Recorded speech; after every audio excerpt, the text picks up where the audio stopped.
Welcome back to the A&S Way from a very windy Vegas this weekend. Yeah, it's often windy here. It's very, very, very windy. Yeah, we will do at some point a video on the things they don't tell you about coming to Vegas, Yeah. and that In will fact, be we should do included. that soon. There's lots of things they don't tell you about Vegas. This is going to be interesting. But we are going to do our weekly update from our backyard. Normally we go to the park, but today decided to do it here. Yeah, so one of the updates is we've been out for our first meal in about a year with a family from your workplace. Yeah. And we're both a bit tired because we've mentioned before, we're not really drinkers. And this will show you how much we're not drinkers. I had a glass of wine and 2 cocktails, and this was over 5 hours. Yeah, it was a long meal. And I woke up after having 7 or 8 hours sleep, and I've got a hangover.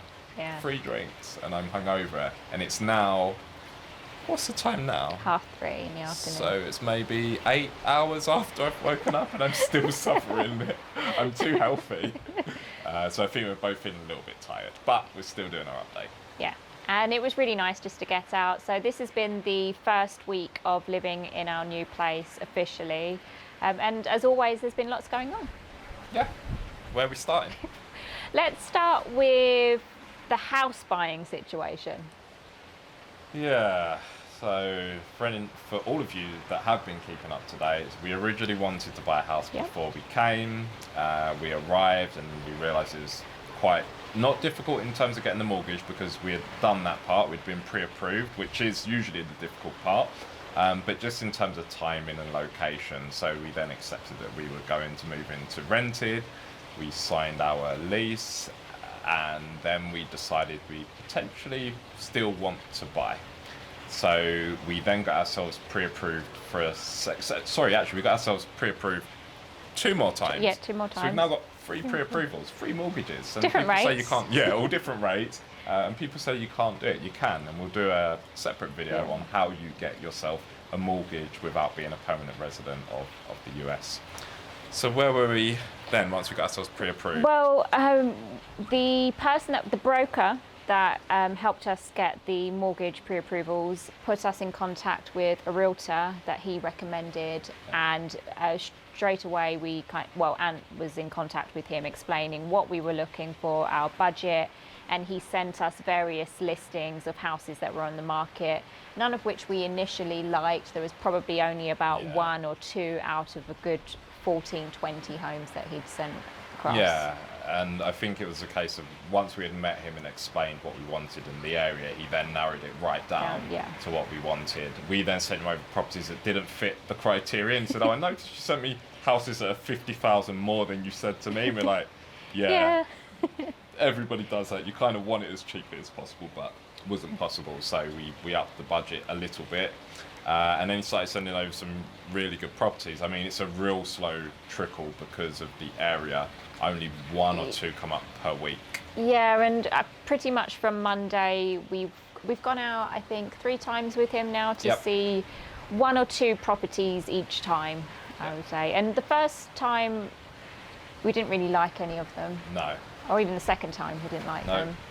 And it was only yesterday when we finally found somewhere that we thought we would like. So in the mix of all of that, bearing in mind we were looking at homes for us to buy for ourselves, I then decided, as I do often, I change my mind 100 times a day, and I fully commit every time I change my mind, which could be frustrating for Selena, but I found an investment opportunity. So we had a look at that, actually really liked the house from an investment point of view. We would never live there.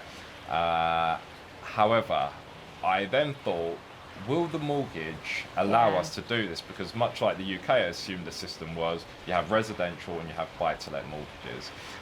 Even on a residential in the UK, you are able to convert those to buy-to-let. It's usually a consent-to-let, which is what we have done in the past. So I reached out and he said, sure, you can do a consent-to-let or a buy-to-let. However, it's the more expensive one with the higher down payment. At which point I just said, no, the interest rate is too high on that. Yeah, 5.65% is the interest rate, and you have to put 25 to 30% down. You don't need all of the other fancy stuff that HSBC requested, but it's still a lot of money down. out of pocket. So then we reverted back to we buying a home discussed. for ourselves. Yeah, we discussed what the main objective was, and really we're looking for a home for us, and therefore decided not to go for that investment opportunity. And then yesterday in the day, you were searching and you found this house. Yeah, and pretty much everything that we have wanted. So it's 4 minutes from where we are. We love this area. It's a smaller home, so 2,500 square foot, which is considered relatively small. However, it's got a lot. So the land it's on was nearly 9,000 square foot. The normal around here is about 4,500 to 5,000 square foot. So it was double that. And it had everything that we would put in. And I will see if we can, we've got some videos on our phone, and I'll see if we can put it up. So it has a stream, koi carp, more than we would want. Turtles or tortoises. Yeah. It's got a huge pool with the little waterfall. It's got a hot tub. It's got artificial greenery. It's really, really nice. Just everything we wanted. And I had actually costed up some of this before we arrived in the US, and I'd contacted some builders, and they were saying at the time it's about $100,000 to $120,000 just to do the pool and the decking and the stuff. Not the landscaping. Not including the landscaping. So the landscaping they had here was amazing. It was, in fact, it's better than a lot of the home builders when they're displaying it to you. So I would estimate they probably put a good 150,000, 160,000 into the backyard, which is perfect.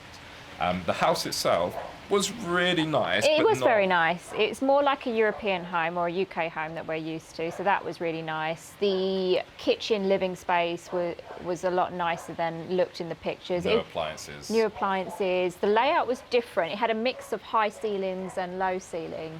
Yeah, so it had some recessed parts when you walked in, so it gave you a much more grand feeling. But then actually when you were in the living rooms, the ceilings were lower. Yeah. And although we're from the UK, Europe, and initially we said that's what we like, we've really got used to having the high ceilings in this place. That's the only thing. So should have 2 walkthrough videos out by the time this video comes out. So have a look when we go into the living area, the main living area, and you'll see how tall the ceilings are.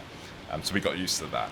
Yeah, and the upstairs, it's a 3-bedroom. It's got a den area. The master bedroom has a terrace, so you can look out over your garden or backyard. And it's great for Ant because his issue is he cannot look at a neighbour and think to himself, I want what you have. No, it's purely down to the pool. That makes it sound terrible. I know, it does make it sound terrible. And in fact, we've had friends, your friends, my friends, and the people that we met. They went, absolutely get a pool. That's the point of being here. I know. So all of this, we don't worry about what the neighbours. I don't care. Just give me my pool. So it's the best pool in. But it is much nicer, and it's not overlooked. So it's a very nice property, and we decided to put an offer in. Yeah. However, there's problems with that as well because we can put an offer in. However, we are committed to a year here, so we would either have to break the lease, and we don't have a break clause in the lease itself, so we'd have to ask them what's the break clause if there is one. Usually it's 1 to 2 months payment plus your 30 days notice, which is fair if they would agree to that. Or we have to find a way of getting one of the mortgage lenders to agree to, one, give us the lower rate, but then let it out. Yeah. So I've reached out to the person that's arranged that for us. I've explained our situation and said, is this doable? I've then also reached out again to HSBC and said, can you improve your rates? And is this situation doable? The worst they could say is no. And if it's a no, I mean, we love it, but there'll be other homes. So we've made an offer. We're waiting to find out how the mechanics of the mortgage are going to work with our situation, and we'll just have to wait and see. And we'll, in another video, we'll cover off home buying in the US, that's the whole thing. Very tricky. And I wouldn't necessarily incorporate all of the US. What I would say is Las Vegas in 2021 during the pandemic period is a very special market. Next up on our update is the most frustrating one, which is our sea shipment. And we've mentioned it in the walkthrough video, but to give a better understanding, originally left our home in the UK in May 2020. Pandemic happened. We had to move 2 different homes during that period. We got some of our items back out of storage and delivered to our apartment. That was around August of 2020. last year, yeah. I would say a good 60-70% of it remained in storage.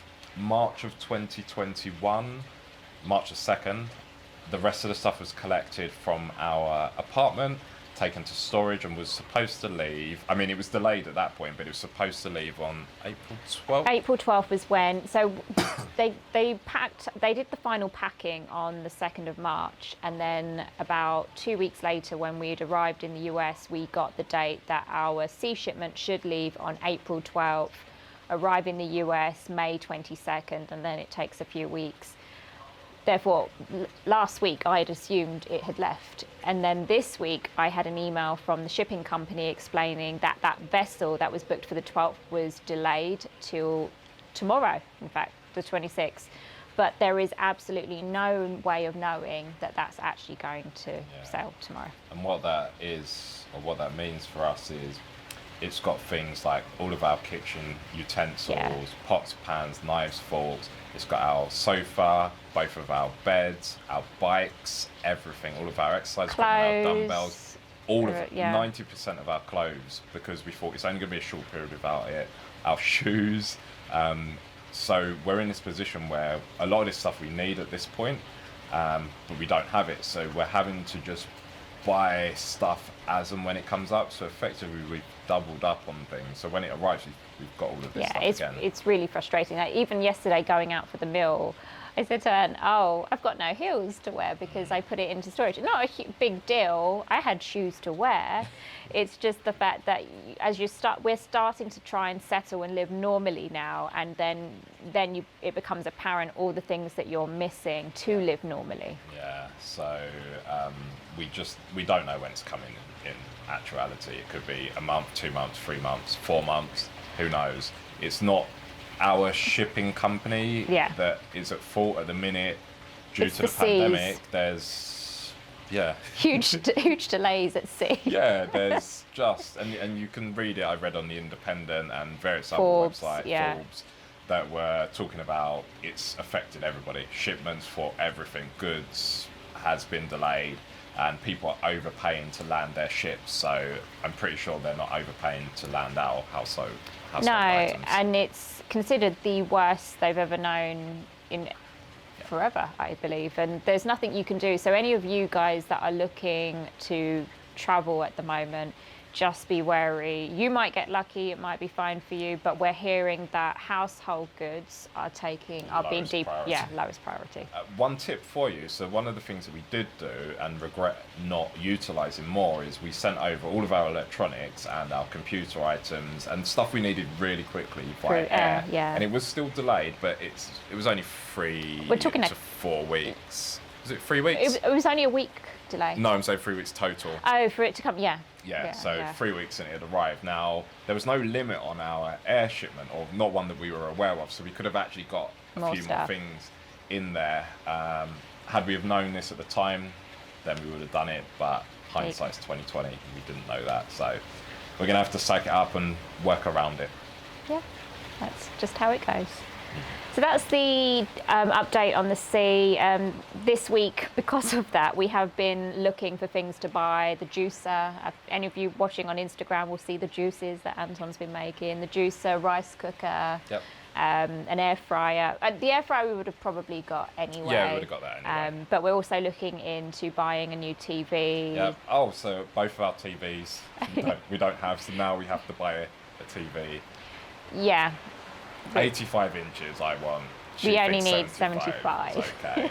You let us know. You can tell us. What do you think? Do we need an 85-inch TV, or is 75 more than adequate? I'm going to plead my case. So we've all suffered this lockdown. Now, most of us are watching TV now. You want the most immersive experience that you can get. It future-proofs you, so we're not going to have to upgrade in a couple of years. That's what you keep saying, it's future-proofing when the houses are getting bigger. And that's it, the house is huge, and the area that we're planning to build this in, it's massive. And we want it to be an immersive theatre experience. You want the screen to be bigger than your vision, like you're going to the cinema. Yeah.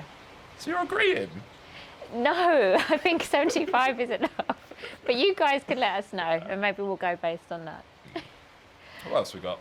So the other thing that we do, and actually I would highly recommend this for any of you guys that are traveling, will be traveling to the US. Most of you will probably be living somewhere temporarily to start off with. You won't move into your more permanent place for about a month or two, depending on your situation. Because of that, you're probably going to have mail, your address being that corporate place or your mailbox. The one thing to make sure, if you've had to use that corporate housing or your temporary address as your address for, say, your medical plans, banking or anything, make sure you book a redirection through the United States Postal Service. USPS? Yes, yeah, USPS. And it's free, which is great. So in the UK, and we've done this a few times now. We know this because we've got mail we've got double redirections going on. So from our house to my parents, and then from our apartment to my parents, and then from my parents to here. Yeah, and you typically, I think it's around £70 or something for a year in the UK. And I assume that you would have to pay for this service here. Here is not the case. You just have to pay $1 where they do a verification of your address and that it's you. Other than that, it's free for the first year. If you want to extend it beyond the year, then you have to pay, I think it's still very free. And I would say to do it because in the mailbox for the apartment we were staying at, there was so many. Thick, and it's mostly banking, car related and healthcare.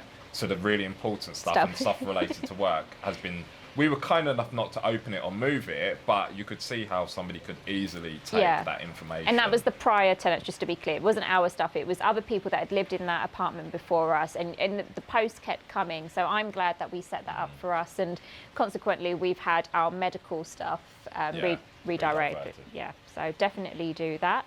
The only other thing that we've done is a lot of gym workouts. The buying of a home gym has really helped both of us get more workouts in across the past week. We've made good use of it. So although it's an expensive outlay, the value you get back is really high. And I would say, I mean, considering the prices of the gyms here, there's Planet Fitness, which is very reasonable, about $35, which is fine. But if you want one of those kind of ones, the bougier gyms with the swimming pool, saunas, saunas, tennis courts, you're looking at somewhere between $150 to $200 around that price per month, which I think is crazy. In this particular area, and I kind of understand why they try and keep it relatively high end, but I'm super low end when it comes to working out. I need a set of weights, some benches, a squat rack, maybe a kettlebell, although I've got those, and that's about it. I don't use a sauna. I don't even shower it there. I'd rather shower at home. So I don't need all of that. So that extra $130, $40 they're charging me is just a waste. And for me with work, it's really convenient. I can either get a quick workout in before I start my day, or as soon as I've finished, I've got no excuses. I can go straight to the gym and work out, which is great. I think that's our update for this week. Seems really quick. Yeah, but there's been loads happening. I think the house is taking up a lot of time. We'll see what happens next week with that. We'll also find out next week if our shipment actually left or not. That will certainly dampen your mood. One more. Oh, okay. So for all of the people watching and commenting about me not getting in the pool, I've been in twice and I've actually swam, and it is exactly as cold as I thought it was going to be. And it's not one of those just get in once your shoulder's in, it warms up. It is not. It draws all of the heat out of you. But I've just got comfortable with the fact that it's going to be cold. We've paid for it, or we're paying for a pool. I need to use it, so I will suffer. But we've been told, so this is because the temperature currently, from June onwards, it will be consistently hot here every day. 40s. And then they say by August, it's like bath water is what we've been told. I'm looking forward to that. He's looking forward to the bath time in his pool. That's us. Yeah, and it's quite a quick update this week, but we'll do the same next week. Don't forget to subscribe. Yeah, continue subscribing.